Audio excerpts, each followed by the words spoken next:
I live in South Philadelphia. I lived there most of my life. There's something about South Philly that is just home. It's hard to put into words. You know, it's that feeling where you know you belong. Like, this is me. Now, we opened up a cheesesteak shop in a city with 1,000 cheesesteak shops.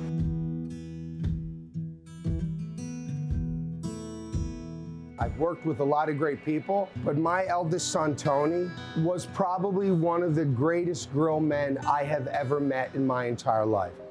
He got in a car wreck that was pretty bad, and they started him on, I think, Percocets. So he couldn't afford to pay $50 or $75 for a pill, so heroin is $10. And there's just something about when you resort to the heroin and when you resort to using a needle, you dig the hole so much deeper. It's so much harder to come out of. He was in recovery for 18 months. And I was gonna call him at like 8:30 in the morning to just tell him how proud I was of him. But then I thought, well, he's probably sleeping. We worked late that night. And I was doing an event and I got a phone call at 6:15 that he had died. What happened that night that made him fall back into that dark place? I don't know. I know that he thought, as most people that struggle with addiction believe, that their family would be better if they just died. That they feel that they're causing so much pain to their family that if they weren't there, their family wouldn't suffer.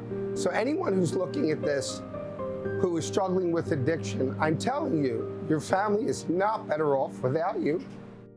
I got a phone call from Josh Piro's office when Tony passed and I went on TV and I talked about it. I didn't call him. He called me. He wanted to hold people responsible for lying, the big pharmaceuticals, and he wanted to let people know that this is not a choice, that this is real, and I will forever be grateful to him in his office. Talking about a human being that cared enough to contact me and truly want to make a difference. Josh Shapiro gave me a bigger voice. He gave me a platform. I know he has worked to further the cause of treatment for all those that are suffering, and he was dead set on holding Big Pharma responsible for the lies. The one thing I always believed about Josh is I always felt, I know he always had my back. I was always able to count on him. As you get older and you go through things, and the more loss, and as we lose more as we get older, you understand what's really valuable. It's not the money, it's not the stores, it's not the fame.